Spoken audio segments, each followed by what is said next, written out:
It has felt like forever since I last made a video, and I attribute that to how busy I've been at school and work since the start of the new year.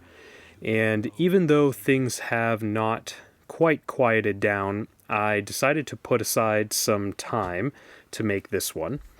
In this video, I want to talk about my experiences with Resident Evil 4 on my MacBook Air, gameplay of which will play throughout this video. I also want to talk about some recent Mac gaming news, though it may not be so recent by the time I actually make this video. And finally, take a look at the recent Xbox rumors. I will include the timestamps in the video description, so feel free to jump around. Okay, so starting off with Resident Evil 4, I purchased the game for my MacBook Air when it initially released, which was back in late December, I think. It was the most recent AAA to release on Mac until a couple weeks ago when Death Stranding dropped. Unlike the Resident Evil titles, which I do actually have a moderate interest in, Death Stranding I have absolutely zero interest in. From the little that I have heard about the game, it sounds largely like a walking simulator, which on the spectrum of games that I enjoy, it is near the bottom. That said, I welcome and I celebrate any and all games that release on Mac, so it's still something to be excited about. But back to Resident Evil 4. As you can see, I'm using my gameplay as the main footage for this video. I was playing and recording on my M2 MacBook Air, 10-core GPU, 16 gig memory. I had the performance HUD on to monitor the frame rates, which you can see. And you can probably also see that there is a big black bar above the gameplay, which is rather annoying. I was playing in full screen, and I always forget that when you do play in full screen, the performance HUD will often appear beyond the boundaries of the actual gameplay, so that's painful. But anyways, as far as the performance goes, I was playing at 2560 by 1600 with performance mode on and most other graphics settings on low, and I was seeing between 30 and 50 FPS throughout my gameplay session. 50 FPS when there is very little happening on screen, which is shown in the first half of this video, and 30 when there is a lot happening on screen, which is shown in the second half. If I played at 1080, maybe even 1440, with the same settings, so performance mode on and everything else on low, I suspect that I would get closer to a locked 60. I was playing unplugged as well, so well on battery, for about 45 minutes at max screen brightness and while using a controller. In that time, I burned through about 35% of the MacBook's battery. Therefore, well on battery power, you can probably expect to get around 2 hours of total gameplay with everything maxed out, including screen brightness. If you lower the settings as well as the screen brightness, you might get 3, 4, maybe even 5 hours of gameplay on the top end. If you are looking for a deeper dive into Resident Evil 4 performance on Mac, I encourage you to check out like Andrew Tsai or Mr. Mac Writes videos. In short, though, it runs exceptionally well on my M2 MacBook Air. I'm very satisfied with the performance. As for the gameplay, it is, it's a Resident Evil game. They all play similarly, which honestly I do not enjoy all that much. They are slow and methodical and tedious, and those just aren't qualities that I value in a game, but the story seems solid, and that's largely why I purchased it. Okay, on to some gaming news, Mac gaming news, sort of. There have been a lot of layoffs within the gaming industry over the last little while, which is distressing for those who enjoy games. It is equally as distressing when you think about what sort of impact this could have on the future of the gaming industry. You know, you got these young, aspiring game developers who are going to see this news and start maybe rethinking their career plans.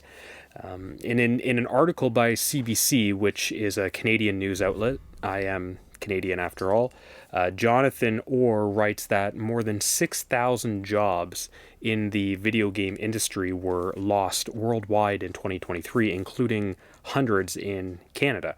Add to this the recent news that Microsoft is laying off 1,900 Activision Blizzard and Xbox employees, and gamers have even more reason to panic. It makes you sort of question what the future of gaming is going to look like. Meanwhile, on the Mac, there's some actual good gaming related news. Apple will now allow game streaming services on the App Store, including Xbox Game Pass Ultimate, as the rest of the gaming industry seems to be struggling and making horrid announcements. The Apple gaming side of things is actually making good headlines. However, this is merely a product of the landscape of Mac gaming, which is, by comparison, a barren wasteland, so any announcement will be received as, exciting and significant. But, regardless, this is still a big announcement and one to be celebrated. That said, it does not excite me all that much. Nearly all the games that I play are fast-paced, and the inconsistency and unreliability of streaming makes those experiences awful at best. But perhaps Apple's new leniency, coupled with growing audiences of gamers on Apple's platforms, will encourage the juggernauts of game development to start releasing titles natively on those platforms, specifically the Mac. And in fact, this might already be happening slowly if the Xbox rumors are to be believed, which is a good segue. I have not been following this news closely, so I cannot speak to it with any confidence or certainty, but what I know is that rumors have been circulating about Xbox exiting the gaming hardware space to focus on software and services, including bringing that software and services to other platforms where able, such as PlayStation.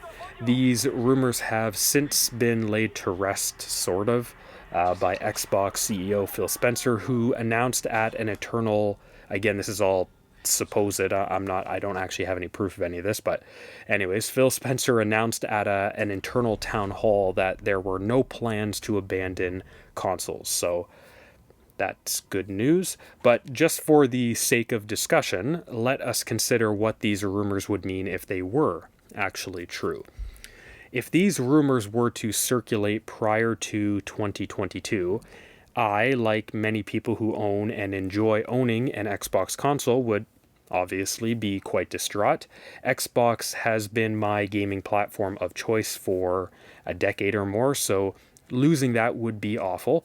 However, since 2022, and I recognize that what I'm about to say is very specific to my personal situation, but since 2022, I have not had the time to play games frequently, and when I do find the time, I actually prefer playing those games on my MacBook Air because typically I already have it open and because I can do so wherever I may be.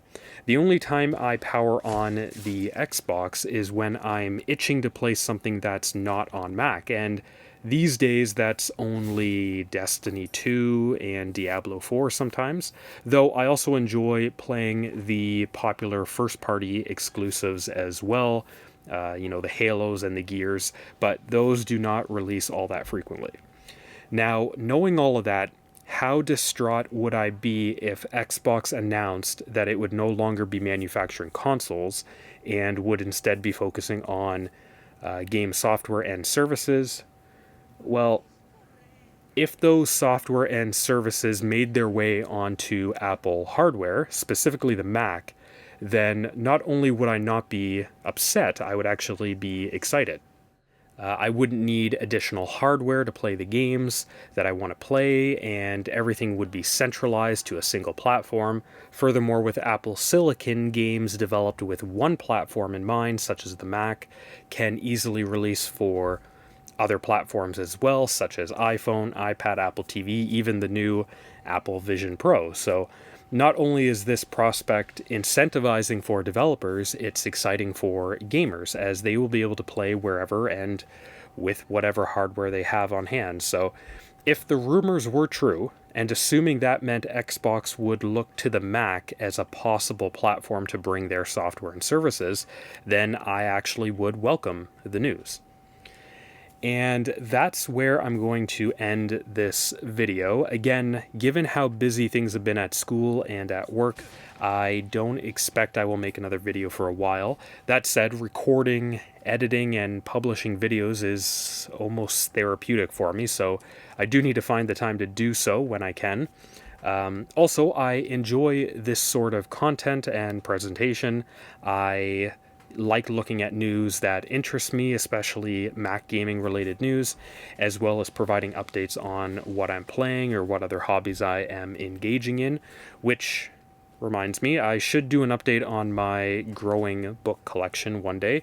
It might not be of interest to many people, especially seeing as most of the books I have been purchasing lately have been light novels, but it's still something I enjoy nonetheless. I also have a new buildable that I need to get to one day, and it might also be fun to chat about my university program as well. Especially if there are people out there who have questions about university or doing a PhD. So, so much I want to do and so little leisure time to do it. But anyways, that is it for this one. I will see you again next time. See you later.